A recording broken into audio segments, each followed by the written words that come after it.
하나님의 말씀은 누가복음 19장 11절에서 27절까지 말씀입니다. 한 절씩 교독하시고 27절 말씀 합독하도록 하겠습니다.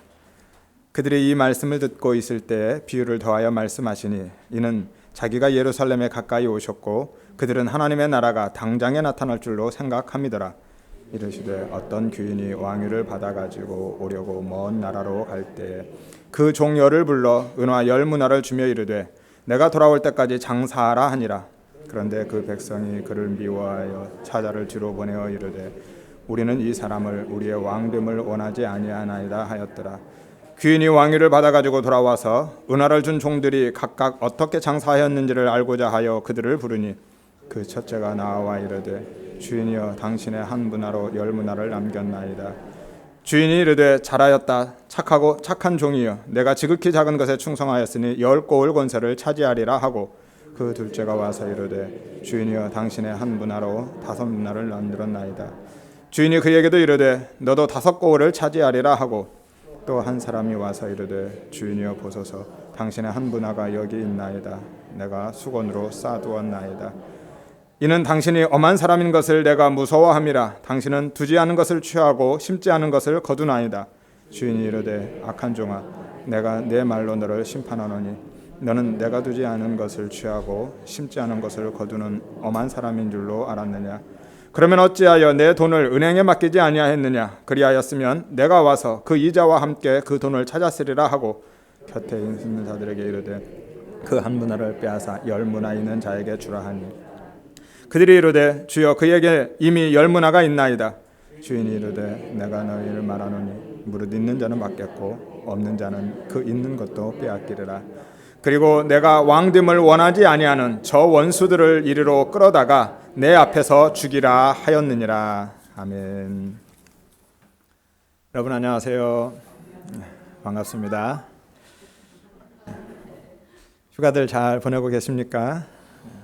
인생은 때로 쉼이 필요하고 또 쉬었다 갈 필요가 있습니다. 안식의 참된 주인 되신 우리 주님께서 여러분의 삶과 또 가정에 참된 쉼, 진짜 안식을 베풀어 주시기를 주의 이름으로 소망합니다. 오늘 본문은 잘 아시는 비유죠. 본문의 이 문화 비유보다 우리는 달란트 비유에 더 익숙하고 더 많이 알 것 같습니다. 하지만 이 본문의 문화 비유와 마태복음 25장의 달란트 비유는 내용과 구조는 매우 비슷하지만 다른 비유입니다. 달란트 비유는 예수님이 예루살렘에 입성하신 후에 하신 말씀이에요. 천국에 대해서, 그러니까 구원에 대해서 말씀하신 것이죠. 달란트를 남긴 종들에게 주인이 칭찬합니다. 잘하였다 착하고 충성된 종아 하시면서 내가 주인의 즐거움에 참여할지라. 그렇죠. 모두 다 동일하게 그 구원의 은혜, 구원의 기쁨을 베풀어 주고 계신 것이고요. 오늘 문화 비유는 예수님이 입성하기 전에 하신 말씀입니다. 최종적으로 실현될 하나님의 나라에 대해서 말씀하시면서 그 하나님의 나라, 마지막에 실현될 하나님의 나라, 재림이죠. 그 재림을 기다리는 성도의 삶이 어떠해야 되는지에 대해서 말씀하고 있는 것이죠. 본문의 문화 비유는 그렇게 우리가 이 땅에서 하나님의 백성으로 살아가기는 하는데 아직 이루어지지 않은 그 하나님의 나라, 마지막에 완성될 그 나라를 우리가 기대하면서 하나님의 백성으로 어떤 삶을 살아야 되는지에 대한 말씀이라는 것이죠. 본문의 내용들을 좀 차근차근 살펴보도록 하겠습니다. 11절에 보면 예수님께서 이 문화 비유를 하신 이유와 또 시점이 기록되어 있습니다. 왜 예수님이 이 문화 비유를 그들에게 하셨는지 먼저 시점을 보면 11절에 이렇게 말씀하죠. 예수님이 이 비유를 그들이 이 말씀을 듣고 있을 때에 이 비유를 더하여 말씀하시니라고 하죠. 그들이 이 말씀을 듣고 있을 때, 그때가 시점입니다. 그들이 어떤 말씀을 듣고 있었어요? 9절에서 10절의 말씀이죠. 삭개오의 가정에 예수님이 구원을 선포한 말씀을 듣고 있었습니다. 그때 이 비유를 하신 거예요. 그러니까 예수님께서 삭개오의 집에 그 가정에 구원을 선포하셨는데 거기에 모인 많은 무리들이 어떤 특별한 생각을 가졌고 그것 때문에 예수님이 이 말씀을 하셨다라는 것이죠. 그리고 나서 이 비유를 마치고 예수님이 바로 입성하십니다. 28절에 보면 예수님께서 이 말씀을 마치시고 예루살렘을 향하여 가셨다라고 말씀하죠. 이 비유 끝내고 바로 올라가신 거예요. 왜 예수님께서 그때에 이 말씀을 하셨는지도 그 이유가 나와 있습니다. 이는 이라고 되어 있죠. 11절에 이는 자기가 예루살렘에 가까이 오셨고 그들은 하나님의 나라가 당장에 나타날 줄로 생각하였다라고 하죠. 그러니까 그들은 예수님이 예루살렘에 이제 올라가려고 입성하려고 오시니까 이제 하나님의 나라가 드디어 이루어지겠구나. 메시아 왕국이 이루어지겠구나라고 생각했다라는 거예요. 그것 때문에 오늘 예수님께서 이 말씀을 하셨다라는 거죠. 왜 그들은 예수님이 예루살렘에 입성하시려 하니까 메시아 왕국, 그 하나님의 나라가 이루어질 것이라고 생각했을까요? 그것도 예수님이 이 말씀을 하고 계실 때 그 말씀을 듣고 그런 생각을 했느냐라는 것이죠. 예수님께서 삭개오의 가정의 구원을 선포하셨을 때, 오늘 구원이 이 집에 이르렀다라고 하셨을 때 그들은 그 말씀을 듣고는 이제 하나님의 나라가 이루어지겠구나, 이제 메시아 왕국이 이루어지겠구나라고 생각했다라는 거죠. 왜일까요? 바로 그들이 정말 죄인으로 취급하고 있는 이 세리 삭개오의 집에 구원을 선포했다라는 것은 이제 드디어 유대인들에게 참된 구원, 그들의 해방을 가져다 주겠구나라고 그들이 생각했다라는 거예요. 그것도 이제 유월절이 다가오고 있잖아요. 유월절이 어떤 날이에요?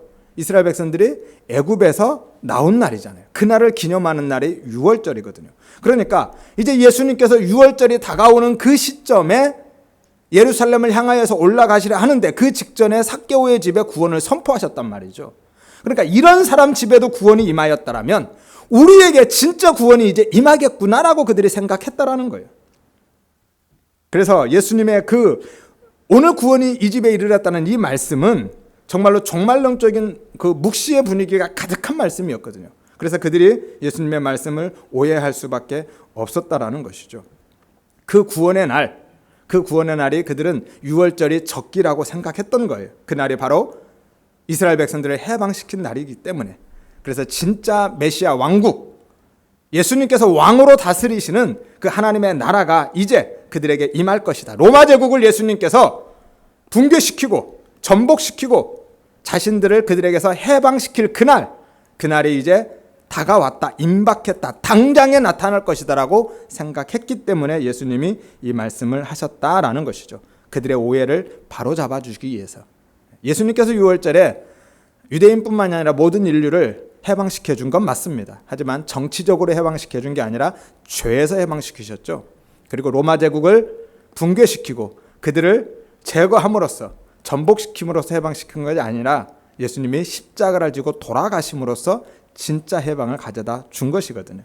그래서 그들의 그런 오해를 바로 잡아 주려고 오늘 이 문화 비유를 하신 겁니다. 따라서 오늘 본문의 문화 비유는 달란트 비유도 마찬가지예요.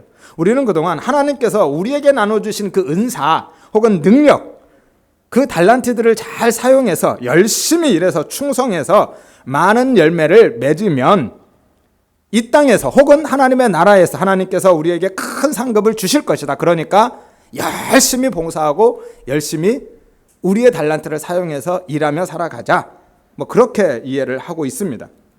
그런데 그렇다면 내가 지금 어떤 은사를 갖고 있는지조차 모르는 사람은 어떻게 합니까? 여러분 모두 다 아시나요? 내가 어떤 은사를 갖고 있는지?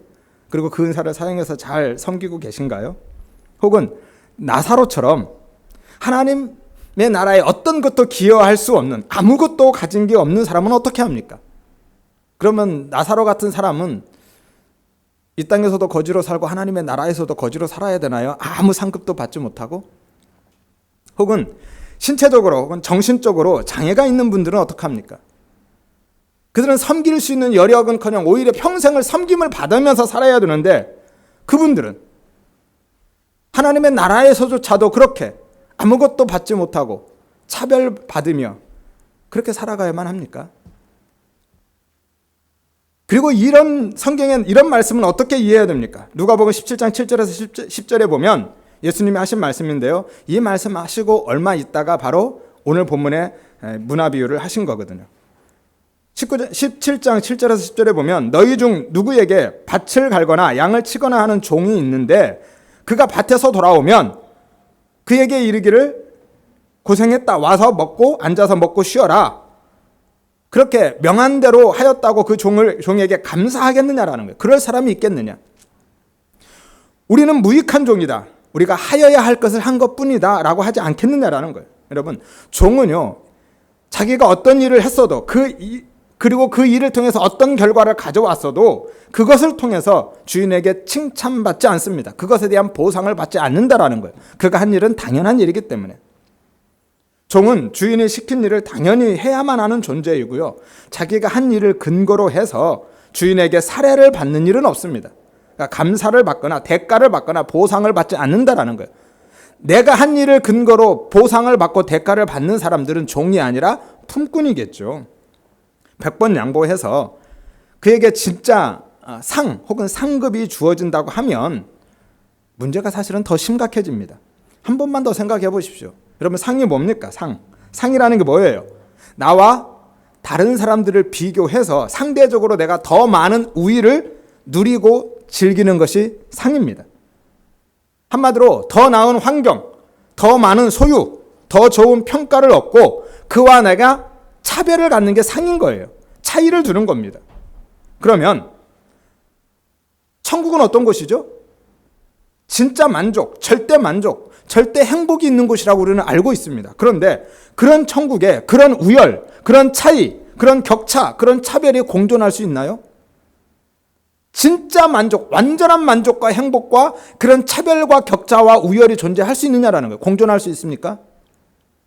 만약에 그럴 수 있다면 그곳이 진짜 천국일까요? 천국에서조차 그런 상급의 개념이 존재한다면, 우열과 격차와 차별이 존재한다면 그것이 진짜 천국일 수 있느냐라는 것이죠. 그런 천국에서 여러분 영원히 살 수 있겠습니까? 이런 상급에 대한 개념은요, 우리의 신앙이 얼마나 인본주의적이고 물질주의적이고 성공주의적이고 그리고 기복주의에 젖어 있는지 빠져 있는지를 반증해 주는 거예요. 제가 어렸을 때 그 펄시 콜레 목사의 그 내가 본 천국이라는 책도 보았고 많이 들었습니다. 여러분도 기억하실 것 같습니다. 그렇죠? 거기에 보면 천국은 어떤 부자처럼 정말 왕궁에 거하는 사람도 있고 개털모자 쓰고 집도절도 없이 떠도는, 여러분 천국이 부자와 그런 거지가 같이 공존하는 이런 곳일까요? 나중에 그 거짓말로 다 드러났죠. 그런 곳이 천국이라면 어느 누가 우리가 천국에 가고 싶어 하며 그곳에서 영원히 살고 싶은 마음이 있겠느냐라는 거예요. 우리의 그런 상급에 대한 개념, 그런 것들은 우리의 어떤 렌즈를 통해서 보기 때문입니다. 우리가 무엇을 인식하고 이해하고 해석할 때는 내가 처한 문화 혹은 내가 가지고 있는 지식, 이론, 경험, 역사, 이런 렌즈를 통해서 그것을 바라보고 이해하고 해석하고 있다라는 것이죠. 그래서 오늘 이 상급에 대한 개념도 그렇다라는 거예요. 우리가 가지고 있는 가장 큰 자본주의죠. 이 땅의 자본주의. 이 자본주의라는 렌즈를 통해서 바라보기 때문에 복음이 그 자본주의의 영향을 받아서 이 상급을 그렇게 우리의 개념의 상급으로 바꾸어 놓아버린 거예요. 그래서 천국에서도 잘 먹고 하면 잘 살아보자. 다른 사람과 비교해서 내가 훨씬 더 좋은 자리 차지하고 더 우위를 한번 누려보자. 이런 생각을 갖게 되는 겁니다. 그런 곳이 천국이라면 저는 당장 내려가겠습니다. 그 천국 가고 싶은 마음이 없어요. 그러면 오늘 본문에서 10문화, 5문화를 남긴 종에게 그 주신 것 10고울 권세와 5고울 권세는 무엇일까요? 조금 있다가 저 설교 뒷부분에서 마지막에 설명드리도록 하겠습니다. 아무튼 우리가 생각하는 물질주의적이고 성공주의적인 그런 상급의 개념은 아니라는 것이죠. 그리고 당시의 달란트는요, 오늘 우리의 탤런트와 다릅니다. 탤런트가 뭐예요? 재능, 은사 이런 거죠. 그런데 당시의 달란트는요, 그냥 화폐 단위였어요. 신약 시대에는. 지금 우리의 이런 재능과 은사에 대한 개념이 아예 없었다라는 것이죠. 나중에 이게 이런 의미들이 부여된 거지, 그 당시에는 이런 의미 자체가 없었어요. 구약 시대는 이 달란트는 그냥 무게 단위였고요. 무게를 재는 그런 무게 단위였어요. 따라서 전혀 다른 이야기를 하고 있는 겁니다. 그런데 오늘 우리가 우리의 문화 속에서 우리의 렌즈를 끼고 이 본문을 바라보고 그렇게 해석해 내버린 것이죠. 말씀드린 대로 이 달란트 비유는 우리의 재능이나 은사를 사용해서 열심히 충성 봉사하고 일해서 많은 것을 남기자. 그러면 하나님이 그에 대한 큰 보상을 줄 것이고 우리가 그것을 누릴 것이다. 뭐 이런 이야기 아니라는 거예요. 전혀 다른 이야기입니다. 믿음의 삶에 대한 달란트 비유는 믿음의 삶에 대한 동일한 구원의 은혜를 이야기하는 것이고요.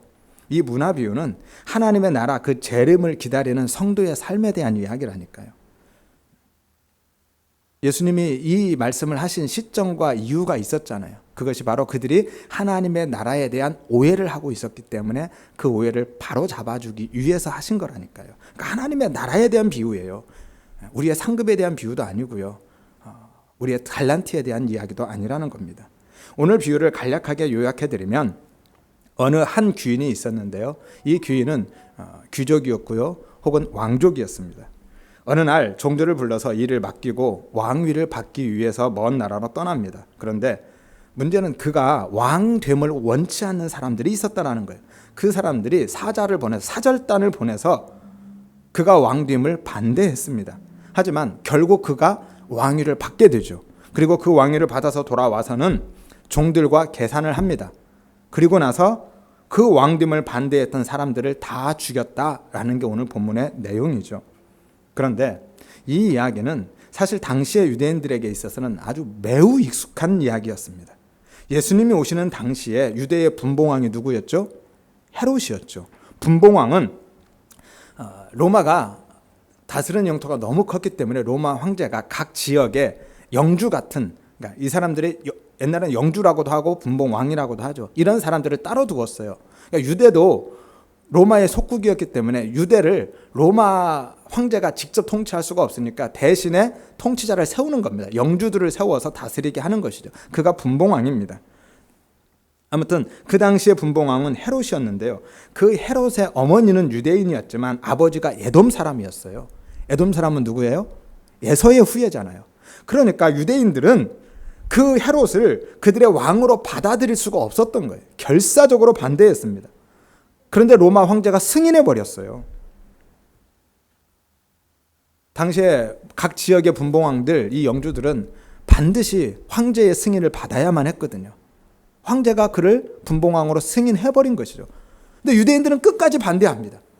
그래서 헤롯이 무려 3년 동안이나 그들과 전쟁을 치르고 다 장악하고 나서 유대의 분봉왕이 된 거예요. 마태복음 2장에 동방 박사들이 예수님이 탄생할 때 동방 박사들이 만난 그 헤롯이 바로 이 헤롯입니다. 헤롯 1세, 우리가 헤롯 대왕이라고 알고 있는 그 헤롯, 그 사람이 이 사람이에요.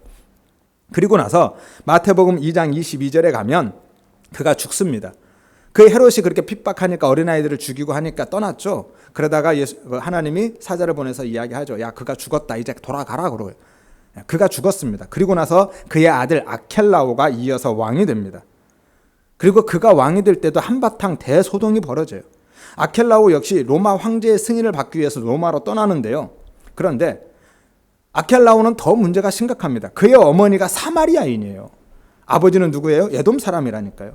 어머니는 사마리아인이고 아버지는 에돔 사람입니다. 그러니까 이들이 더 받아들일 수가 없어요. 거기다가 이 아켈라오는 정말로 포악한 사람이었다고 하죠. 오죽 얼마나 포악했으면 이름마저 아켈라오겠어요. 그죠? 그래서 웃어야 되는 시점인데. 아켈라오.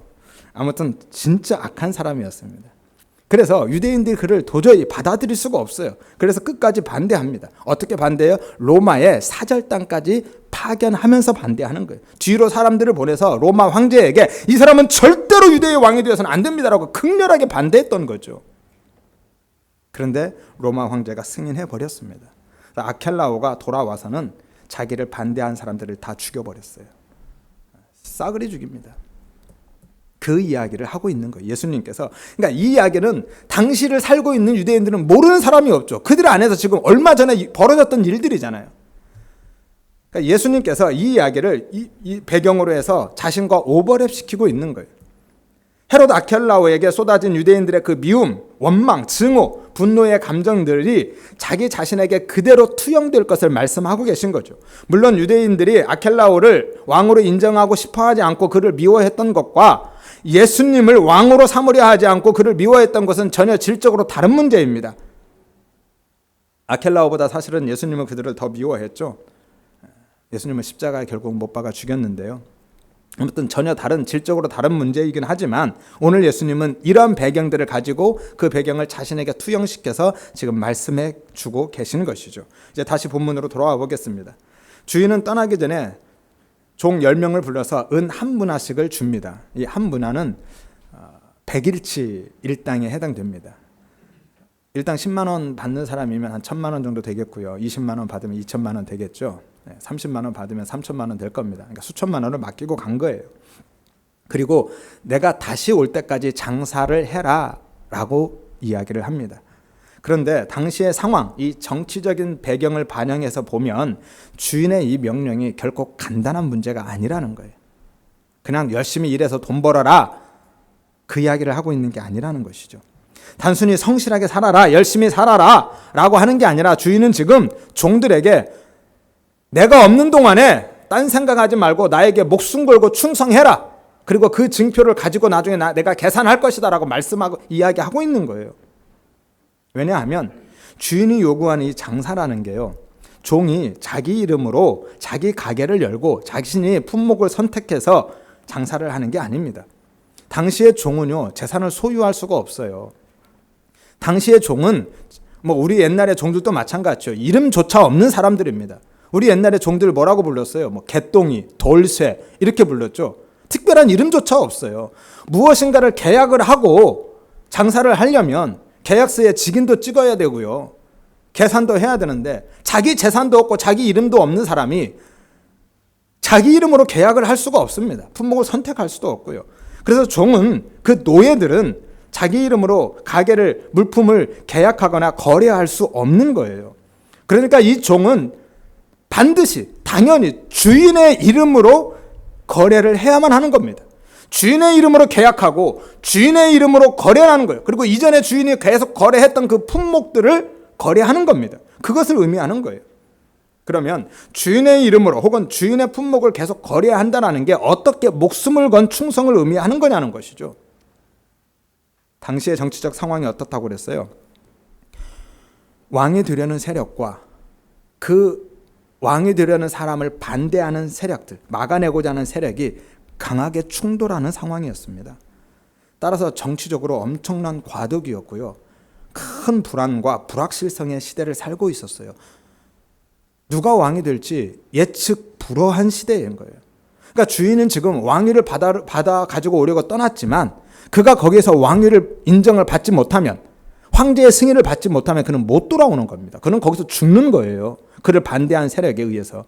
그가 왕위를 받으면, 황제가 그를 승인하면 그의 군대를 붙여서 그를 보호하고 보내겠지만 황제가 그 승인을 거부해버리면 그는 돌아올 수 없습니다. 이런 상황인 거죠. 따라서 이런 상황 속에서 주인의 이름으로 상거래를 계속한다라는 것은 자기의 목숨을 걸어야 하는 일이라는 거예요. 그래서 한 종은 그 돈을 수건에 싸서 보관할 수밖에 없었다는 겁니다. 어느 쪽이 이길지 모르는 상황이니까 도박을 할 수가 없는 거예요. 자신을 드러내고 싶어 하지 않은 겁니다. 내가 이 사람 편에 서 있다는 것, 내가 이 사람의 종이고 이 사람에 소속되어 있다는 것을 온 천하에 공개하고 싶지 않은 거였어요. 못 돌아오면 죽으니까. 따라서 종들에게 장사를 요구한 주인이 정말 알고 싶었던 것은 그 종들이 누가 얼마나 많은 이윤을 남겼느냐가 아니라 많은 사람들이 나를 미워하고 그리고 내 통치를 거부하고 나를 대적하고 있는 이런 상황 속에서 과연 내가 없는 동안에 나를 얼마나 믿고 생명의 위협을 무릅쓰고 내게 충성스러운 종인지를 공개적으로 그가 선언하고 있느냐, 그걸 알고 싶은 거예요. 다시 이야기해서 진짜 충성하는 종이 누구인지를 알고 싶은 거고, 내게 진짜 충성하는 종이 누구인지, 나를 반대하는 종이 누구인지를 가려내고 싶은 겁니다. 돈과 이윤에는 주인은 관심이 없어요. 달란트 비유에서도 그렇죠. 돈에 관심이 있는 게 아닙니다. 그래서 주인이 돌아왔을 때 종들이 야, 너네들 얼마 남겼냐라고 묻지 않아요. 그들이 얼마나 많은 거래를 했는지를 알고 싶어 하는 겁니다. 15절을 보십시오. 주인이 왕위를 받아가지고 돌아와서 은화를 준 종들이 각각 어떻게 장사했는지를 알고자 하여, 그렇죠, 어떻게 장사했는지, 얼마나 남겼냐고 묻지 않습니다. 니들 어떻게 장사했냐라고 하는 거예요. 무슨 이야기예요? 장부 가져와봐 라는 거예요. 왜? 그 장부에 거래 내역이 다 쓰여져 있기 때문에, 그가 어떻게 장사했는지 그 거래 품목 내역들이 다 쓰여져 있단 말이죠. 그래서 주인이 그걸 가져오라고 하는 겁니다. 주인이 자리를 비운 사이에 종들이 얼만큼 주인에게 공개적으로 충성했는지를 확인하고 싶은 거예요. 그리고 그 이윤을 남긴 종들은 와서 장부 가지고 나서 보십시오, 이렇게 거래했고 이만큼 남겼습니다라고 이야기하는 거죠. 따라서 이 비유의 초점은 종들이 얼마를 남겼느냐, 이윤이 아니라 눈앞에 없는 주인에게 얼마나 신실했느냐에 있는 거예요. 그래서 종들을 칭찬할 때에도 주인은 종이 남긴 그 결과, 이윤을 가지고 칭찬한 게 아니라 그 신실함을 칭찬하고 있는 거죠. 네가 충성되게 행했다. 충성이 뭐예요? 믿음, 신뢰, 신실, 이런 의미잖아요. 그의 신실함을 칭찬하고 있는 거죠. 따라서 주인에 대한 이 믿음, 신뢰, 확신이 없는 세 번째 종은 공개적으로 주인의 이름을 걸고 장사를 할 수가 없었던 거예요. 만일 그 주인이 왕위를 얻는데 실패하면 자기는 죽은 목숨이잖아요. 주인이 왕됨을 반대했던 그 적들, 원수들, 그 사람들 앞에서 이 종이 그 주인의 종으로 드러나면 그는 살아남을 수가 없거든요. 그래서 그가 감추어 두어버린 겁니다. 그리고 주인이 왕위를 받고 돌아오자 그 주인 앞에서 이제는 살아보겠다라고 또 온갖 변명과 아첨을 늘어놓고 있는 거예요. 자기 잘못을 합리화하고 어떻게든지 주인에게 칭찬을 해서 그 주인의 마음을 돌려보고 위기를 모면하고자 했던 것이죠. 그래서 변명을 합니다. 먼저 21절에 보면 무서워서 그랬습니다 라고 하는 거예요.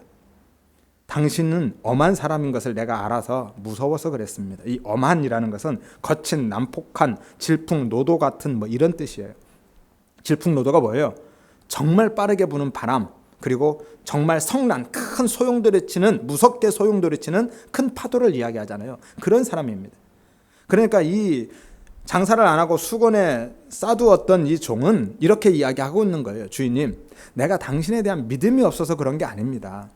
당신이 왕위를 받아가지고 돌아올 것에 대한 확신이 없어서 그런 게 아니라 그냥 당신이 무서워서 그랬습니다. 내가 장사를 했다가 손해볼까 봐서, 그리고 손해보면 그 책임을 나한테 물을까 봐서 무서워서 그랬지 당신을 배신한 거 아닙니다 라고 변명하고 있는 거라니까요. 하지만 그것은 정말 변명에 지나지 않았어요. 종이 정말 무서워한 것은요, 두려워한 것은 주인이 아니었습니다. 그러니까 주인의 그 성품이 아니라 주인이 돌아오는 것 그 자체가 가장 무서웠을 겁니다. 왜요? 주인의 말을 따르지 않고 있잖아요. 주인을 믿지 못하고 있었기 때문에, 이미 주인을 대적하고 있는 원수들 편에 서버린 것이기 때문에 주인이 돌아오는 것이 가장 무서웠을 겁니다. 주인이 왕이 되는 것을 반대하는 사람들, 그들을 적극적으로 지지하거나 그들 편에 서지는 않았지만 이미 양다리 걸치고 있는 거잖아요. 오늘 본문 마지막에 보면 27절에 주인이 그렇게 이야기하죠. 내가 왕됨을 원하지 아니하던 저 원수들을 이리로 끌어다가 내 앞에서 죽이라 그랬죠. 저 원수들, 그 자리에 무슨 원수가 있다고 끌어다가 죽이라고 할까요? 주인이 지금 왕위를 받아가지고 돌아왔는데 그 자리에 그를 반대했던 대적자들이, 그 원수들이 야, 저 사람이 왕위를 받아가지고 돌아왔네 하면서 기뻐하며 축하하려고 그 자리에 왔을까요? 아니면 궁금해서 와서 그 자리에 참여했을까요? 그 자리에 있는 게 아닙니다. 그 원수들은 오늘 이러한 종을 이야기하는 거죠. 오늘 이 종이 한 사람만 기록되어 있지만 문화를 받은 사람은 10명이거든요. 그러니까 어쩌면 그 다섯 문화, 10문화를 남긴 이 두 종 빼고 나머지 8명 전체가 이렇게 장사를 안 하고 수건에 싸서 감추어 두었을 수도 있고요. 이 종은 그렇게 장사를 하지 않은 사람을 대표할 뿐이지 거기에는 많은 종들이 그렇게 실제로 주인의 말을 따라서 장사하지 않고 묻어두고 있었다는 거, 수건에 싸서 감추어두고 있었다는 거, 자기 살려고.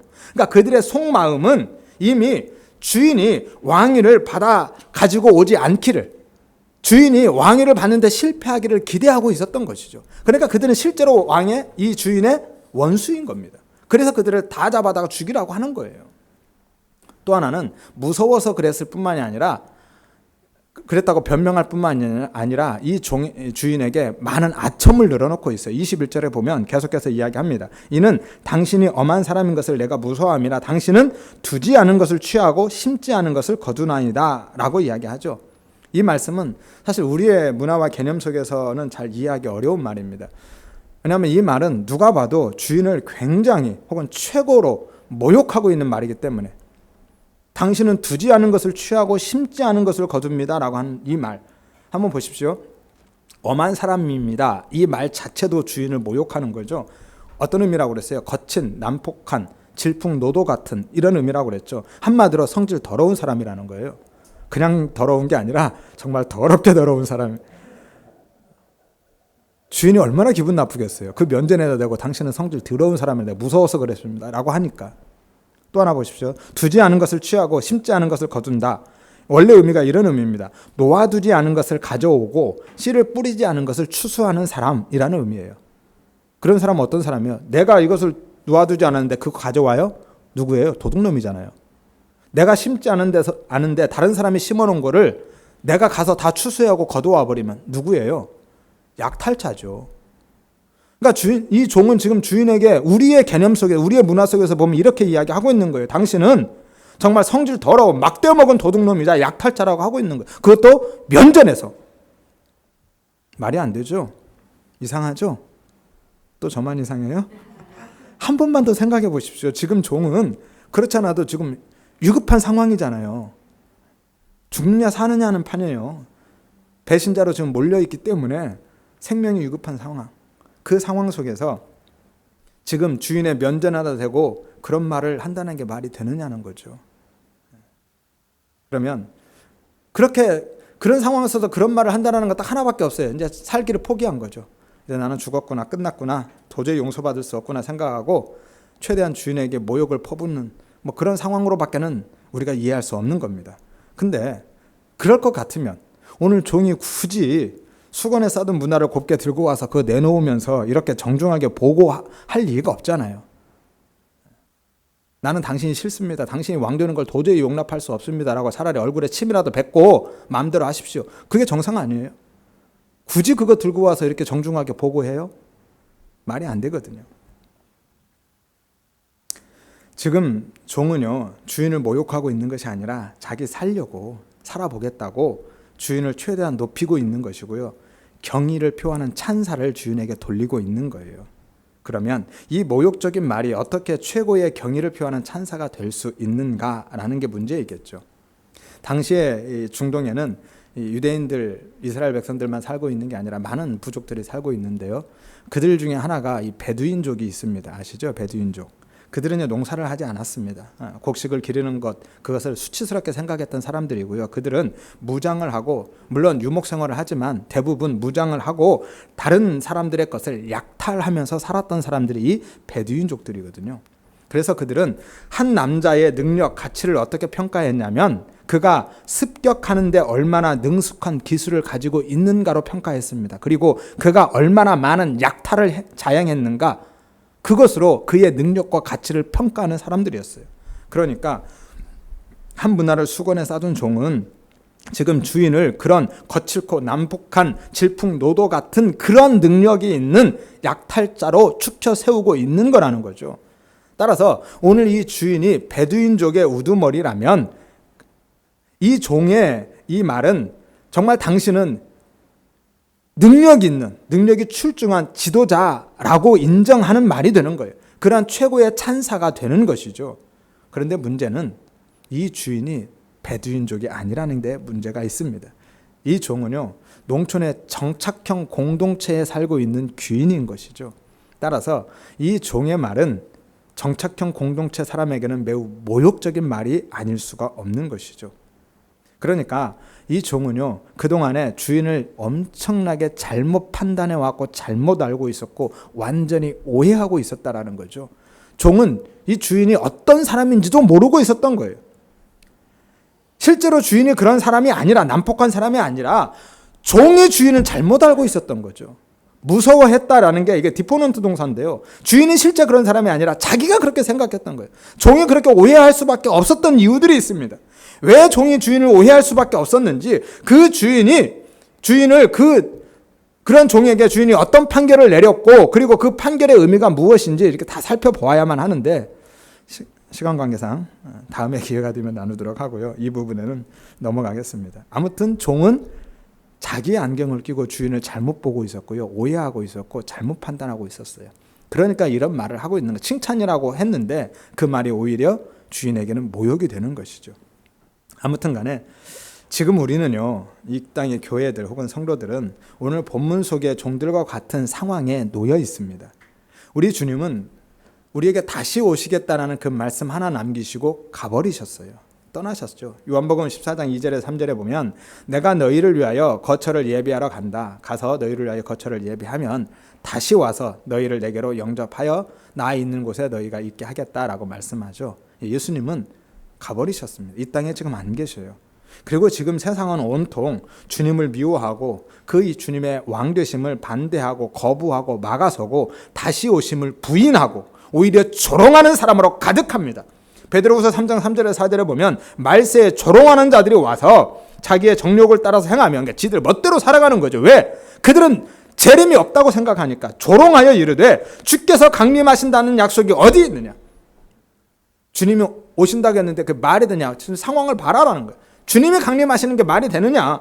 조상들이 죽은 후로부터 만물이 처음 창조될 때와 같이 지금도 그냥 있지 않느냐? 그러니까 지금 아무 일도 없고 지금 우리가 여전히 그대로 살고 있는데 무슨 재림 이야기를 하고 있느냐라고 조롱하고 있다라는 거죠. 그런데 문제는 성도들조차도, 교회들조차도 오늘 주님이 그렇게 다시 오심을 실제로 믿지 않고 혹은 잊어버리고 생각지도 않고 살아간다라는 게 문제입니다. 이 땅에 우리의 삶이 천년 만년 이어질 것처럼 생각하며 산다라는 거죠. 문화를 수건에 쌓아둔 종처럼 성도로서의 정체성을 감추어버리고 세상의 눈치 보면서 적당히 섞여서 적당히 양보하고 적당히 타협하면서 그렇게 양다리 걸치고 산다라는 것이에요. 우리 주님은 반드시 오실 것임을 믿으시기를 바랍니다. 반드시 오십니다. 그리고 다시 오실 때는 왕으로 오시는 거예요. 만왕의 왕으로, 심판의 주로 오시는 거예요. 사도행전 1장 11절에 보면 너희가 어찌해서 서서 하늘을 쳐다보느냐, 너희 가운데 하늘로 올려지신 이 예수는 너희가 본 그대로 오실 것이다 라고 말씀하죠. 데살로니가전서 4장 16절에도 마찬가지입니다. 주님이 오시는데 호령과 천사장의 소리와 하나님의 나팔 소리로 하늘로부터 강림하실 것이다. 주님은 반드시 다시 오십니다. 따라서 주님이 다시 오심, 그 재림을 기다리는 성도들은 오늘 이 신실한 종들처럼 그분의 말씀을 따라서 살아야만 하는 것이죠. 이것이 오늘 비유의 핵심입니다. 종들이 장사하여서 이윤을 남긴 것에 핵심이 있는 게 아니에요.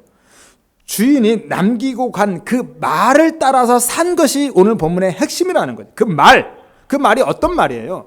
장사하라는 말인데 그 말은 지금 내가 없는데, 내가 부재한데 나를 믿고 내가 다시 오실 것을 확신하고 그 말에 순종하느냐의 여부를 가리는 거거든요.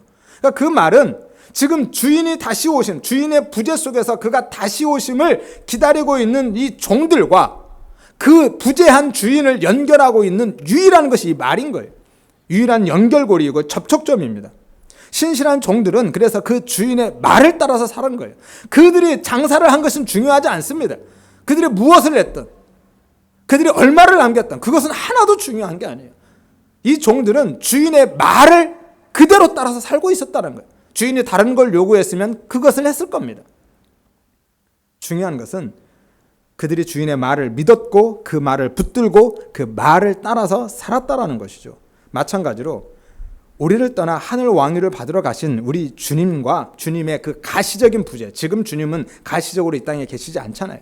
우리 안에 와 계시지만 보이지도 않습니다. 이게 하나님의 나라의 은닉성이죠. 보이지 않습니다.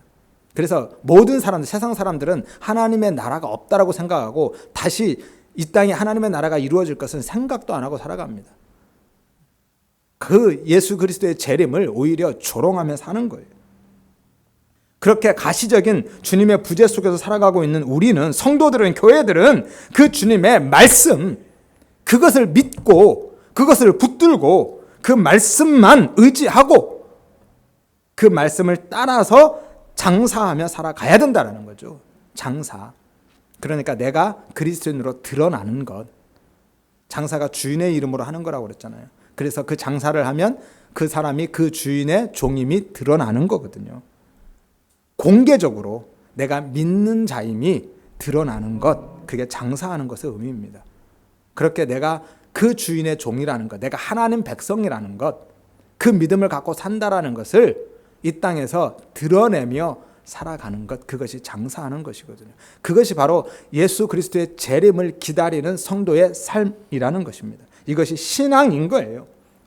주님의 가시적인 부재 속에서 그 주님이 내 곁에 있는 것처럼 주님과 동행하는 삶, 그리고 주님이 다시 오심을 확신하는 그 믿음의 삶, 그것이 바로 주님의 이름으로 장사하며 내가 믿는 자임이 드러나며 사는 삶이라는 것이죠. 따라서 성도의 장사하는 삶은 곧 주님이 다시 오심 그 재림을 믿고 그 믿음을 지키고 믿는 자로 드러나는 삶인 것입니다.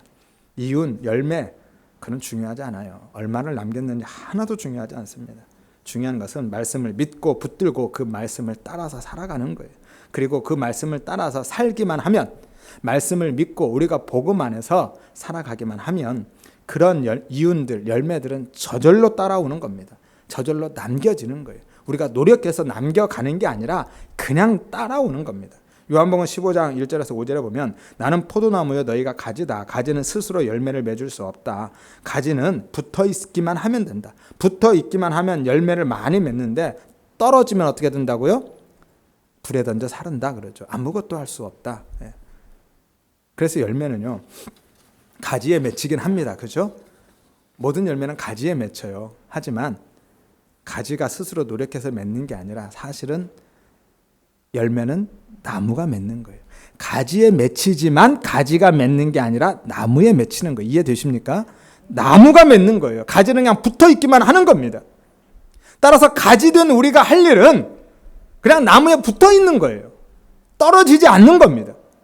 그러면 포도나무 되신 주님이 우리 안에 거하시면서 그 주님이 맺어 가시는 거예요. 그 주님의 은혜로, 그 주님의 능력으로 그분이 맺으시는 겁니다. 그리고 각기 문화를 받은 종들처럼 우리는 이미 믿음을 다 선물로 각기 다 받았잖아요.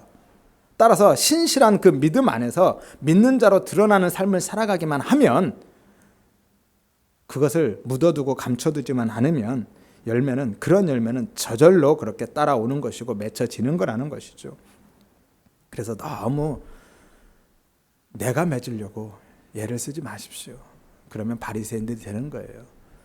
예수님이 나중에 기회가 되면 말씀드리겠는데요. 예수님이 그 무화과나무 저주하신 사건이 있죠. 그 무화과나무가 그 바리새인들 상징하는 거거든요. 열매는 없고 잎사귀만 무성했잖아요. 그들은 열매 맺겠다라고 그렇게 애쓰고 노력했는데 열매는 하나도 없던 거예요. 다 잎사귀밖에 없습니다. 열매는 가지가 노력해서 맺는 게 아니라니까요.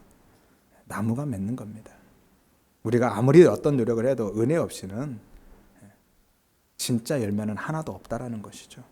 이것이 재림을 기다리는 성도의 삶의 궁극적인 이유와 목적인 거예요. 신실한 종들이 주인의 이름으로 장사하여서 주인의 종으로 드러나고 내 주인이 누구인지를 드러내는 것, 그것이 재림을 기다리는 우리 성도의 삶의 이유이고 목적이라는 것입니다. 예수의 이름으로 믿음 안에서 복음 안에서 사는 삶, 그래서 예수를 드러내는 삶, 그 삶을 사는 것이 재림을 기다리며 사는 우리 성도, 우리의 존재 이유와 목적임을 믿으시기를 바랍니다. 그리고 그러한 삶의 열매는요, 내 열심과 노력으로 내가 맺는 것이 아니라 우리가 수건에 서서 묻어두지만 않으면, 나무에서 떠나가지만 않으면, 그 믿음, 그 복음 안에서 살아가기만 하면 저절로 맺혀지는 것, 주님이 맺으시는 것임을 믿으시기를 바랍니다. 하지만 문제는요, 그렇게 복음 안에서 믿음을 지키며 사는 삶이 결코 쉽지 않다는 거예요. 마치 주인을 미워하고 반대하는 원수들, 그 적들이 사방에 있는데 주인의 이름으로 장사를 하는 것처럼, 버젓이 대놓고 내가 그 사람의 종입니다라고 드러내는 것처럼 쉽지 않습니다. 믿는 자로서 무엇을 하는 것은 어렵지 않아요. 교회를 열심히 섬기고 예배를 많이 열심히 드리고 참석하고 헌금 많이 드리고 봉사하고 기도 전도 이렇게 종교적인 열심과 행위를 갖는 것, 그건 어려운 게 아닙니다. 이런 믿음 없어도 얼마든지 할 수 있어요. 은혜 없어도 얼마든지 할 수 있습니다. 그게 어려운 게 아니라 그 장사 자체가 어려운 거예요. 장사 자체가. 왜요? 그 장사는 내가 누구인지를 드러내는 거니까. 믿는 자로서 드러나는 것 그 자체가 어려운 거예요. 종교적인 열심을 부리는 게 어려운 게 아니라요. 왜냐하면 그 믿는 자로 드러난다라는 것, 내가 믿음을 갖고 복음 안에서 믿는 자로 살아간다라는 것은요, 주인의 이름으로 장사를 한다라는 것은, 예수 이름으로 산다라는 것, 예수 믿는 자로 산다라는 것, 그것을 통해서 내가 무슨 이익을 얻는 게 아니라 오히려 내 모든 것을 다 내어주고 빼앗겨야만 하는 것이기 때문에, 내가 부인되어져야만 하는 것이기 때문이에요. 그 종들이 주인의 이름으로 장사를 한다라는 것은 이윤을 추구하는 게 아닙니다. 어차피 이윤 남겨봐야 그거 내 것 안 되잖아요. 다 주인의 것입니다. 종은 자기 재산 없다니까요. 근데 그렇게 해서 내가 누구인지를 드러나면 그게 내 생명의 위협이 됩니다. 그래서 우리가 예수 믿는 자로서 제대로 살아가면 우리는 다 내가 부인되어지는 거예요. 내 있는 것을 빼앗겨 가는 거죠. 그게 어려운 겁니다. 종교적인 열심 누구든도 할 수 있는데 믿음 없어도 할 수 있습니다. 하지만 정말 예수 믿는 자로 살아가는 것은 어렵습니다. 주인의 이름으로 장사를 해야 하는 이 종들이 그 장사를 통해서 자신의 이윤을 얻지 못하고 자신의 생명까지 포기하는 것처럼 어려운 거예요. 그럼에도 불구하고 오늘 신실한 종들처럼 주님의 다시 오심을 믿는 그 믿음과 소망 안에서 어떠한 손해와 희생도 각오하고 감수하면서도 끝까지 복음 안에서 거하는 삶, 자기 부인의 삶을 살아간다면 오늘 주님께서 우리의 삶을 통해서 반드시 이윤을 남겨가시고 우리의 삶을 통해서 열매를 거두어 가실 줄로 믿습니다. 한 가지만 더 생각해보고 마치겠습니다. 한 가지 설명 안 드린 게 있죠. 뭐죠? 마지막에 제가 설명드린다고 했죠. 뭐였어요? 10무나 5무나 남긴 종에게 주인이 주신 것, 10고울 권세, 5고울 권세, 그런 권세가 무슨 의미냐라는 거예요. 이 비유는요, 달란트 비유도 마찬가지고요. 하나님이 우리에게 주신 은사나 능력, 소유를 사용해서 이윤을 남기면 하나님이 이 땅에서나 혹은 하나님의 나라에서 우리에게 우리의 개념에 상급을 주신다, 그런 말씀이 아니라고 그랬죠. 그러면 오늘 신실한 종들이 받은 이 보상 10고울, 5고울 권세가 무엇이고 어떤 의미일까요? 결론부터 말씀드리면 그것은요, 그들에게 특혜를 주시는 게 아닙니다. 우리 개념에 지금 상을 베풀고 계신 것이 아니라 그 종들에게, 신실한 종들에게 지금 더 큰 책임을 지우고 있는 거예요. 그들에게 섬김의 일을 맡기고 있는 겁니다. 왜냐하면 그것이 바로 하나님 나라의 통치 방법이기 때문이에요. 17절에 보면 내가 지극히 작은 것에 충성하였으니 10고울 권세를 차지하리라고 그러죠. 이 권세, 이것은 힘하고 능력을 의미하는데 어떤 힘과 능력이냐면 다스리는 힘, 통치의 능력을 의미합니다. 그런데 그 권세, 다스림과 통치의 그 힘과 능력이 성경적인 의미와 세상적인 의미는 전혀 다르다라는 거예요. 세상적인 의미에서의 그 권세, 힘과 능력은 자신의 힘을 이용해서 다른 사람들을 억압하고 위에 군림하는 겁니다. 하지만 성경적인 의미에서 그 다스림과 통치, 그 권세의 힘은 섬김의 힘과 능력인 거예요. 섬김이 곧 하나님 나라의 통치 방법이라는 것이죠. 마태복음 20장에 보면 예수님이 예루살렘에 입성하기 직전에 야고보와 요한의 어머니가 예수님께 와서 청탁을 합니다. 예수님, 당신은 이제 예루살렘에 들어가면 하나님의 나라를 이루면 내 이 두 아들, 하나는 좌편에 하나는 우편에 좀 앉게 해주십시오. 무슨 이야기예요? 하나 좌의정 우의정 시켜달라는 거죠. 그래서 예수님 그 말을 듣고 제자들이 열받았어요. 엄청나게 분노합니다. 왜? 지들도 그 자리에 앉고 싶었거든요. 그래서 예수님이 말씀하십니다. 야, 내가 왕이 되면 너희가 집권자가 되고 너희가 그 집권의 그 통치의 힘을 가지고 임의로 주관할 것 같냐? 너희가 그런 권세를 부릴 수 있을 것 같냐? 이 임의로 주관하다라는 것이 억압하고 지배하고 제압하고 복종시키는 것. 원래 어원이 주인 행세하다라는 것. 니들이 주인 행세할 것 같니? 라고 이야기하는 것이죠. 그리고 말씀하십니다. 내가 온 것은 누구든지 크고자 하는 자는 섬기는 자가 되어야 되고 으뜸이 되고자 하는 자는 종이 되어야 된다. 내가 온 것은 인자가 온 것은 섬김을 받으려 하는 것이 아니다. 도리어 섬기려 하는 것이고 어떻게요? 내 목숨을 내어주어서 내가 대속물로 죽기까지 섬기려고 내가 이 땅에 온 것이다. 그게 하나님 나라의 다스림 통치의 방법이다. 예수님께서 이 땅을 다스리고 통치하는 왕으로 오셨습니다. 왕이 되기 위해 오셨어요. 근데 그 왕이 되는 방법, 통치의 방법이 뭐예요? 힘으로 억압하고 위에서 군림하는 것이 아니라 자신의 생명까지 내어주는 것. 그렇게 섬기는 것이 그 나라의 통치 방법이다라는 것이죠. 그래서 제자들의 그 하나님 나라에 대한 오해, 예수님이 입성하시면 바로 메시아 왕국이 이루어질 것이고 자신들이 다 한 자리씩 차지하고 예수님과 함께 통치자가 되어서 임의로 주관하는 자가 되어서 주인 행세하면서 살 것으로 생각했는데, 그래서 야고보와 요한의 어머니가 예수님께 그렇게 청탁한 거잖아요. 하나는 좌의정, 하나는 우의정 시켜달라고요. 그래서 예수님이 그들의 왕되심에 대한 그런 오해, 하나님의 통치에 대한 왜곡된 생각을 바로잡아 주신 것입니다. 여러분, 하나님 나라의 통치, 예수님께서 왕으로 이 땅에 오셔서 이 땅을 다스리는 것, 그것은, 그 방법은 위에서 군림하는 것이 아니라 섬김임을 믿으시기를 바랍니다. 내 목숨까지 내어주는 섬김. 주님이 그렇게 다스리셔서 왕이 되셨어요. 십자가로.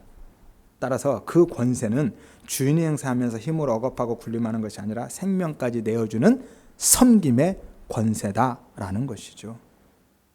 섬김의 권세. 따라서 오늘 주인이 신실한 종들에게 10고울, 5고울 권세를 주고 계신 것은 그들에게 더 큰 책임을 지우고 있는 것이고요. 더 큰 섬김을 맡기고 계신 겁니다. 왜냐하면 그들에게 그 섬김의 능력이 그렇게 준비되어졌기 때문에 맡기시는 거예요. 그들이 어떻게, 언제 섬김의 능력이 준비되었어요? 그들이 장사할 때. 그 장사가 뭐라고요? 내가 부인되는 거라니까요. 목숨 내놓는 겁니다. 나의 모든 것을 내어놓는 거예요. 그들이 자기 부인의 삶을 살 때 그들에게 이 섬김의 능력이 준비되었다라는 것이죠.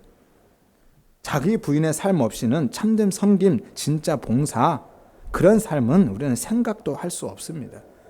자신을 드러내고 위에서 군림하는 이런 일들은 할 수 있을지 몰라도 주님처럼 목숨까지 내어주는 그런 섬김은 생각할 수도 없는 것이죠.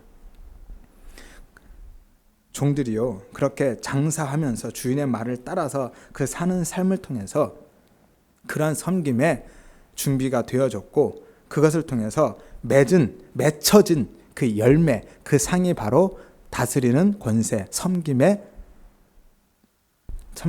뭐죠? 책임이 주어진 거예요. 그러니까 우리가 생각하는 그 상급이 전혀 아니죠. 다른 겁니다. 이것이 바로 하나님 나라의 원리이고 십자가의 원리이고 성도의 삶의 원리임을 믿으시기를 바랍니다. 따라서 우리 주님이 다시 오시는 그날까지, 그리고 혹은 우리가 먼저 주님 앞에 서는 그날까지 오직 믿음으로, 오직 복음 안에서 주의 이름으로 장사하는 종들처럼, 주인의 이름으로 장사하는 이 종들처럼 자기 부인의 삶을 살아가시기를 바랍니다. 그리고 그 은혜를 구하시기를 바랍니다. 하여서 오늘 주님처럼 십자가의 원리로 세상과 교회와 또 성도님들을 섬기는 진짜 왕 같은 제사장으로 살아가시기를 바라고요. 내 이름이 아닌 예수의 이름으로 예수의 삶을 살아가시기를 주의 이름으로 축원드립니다.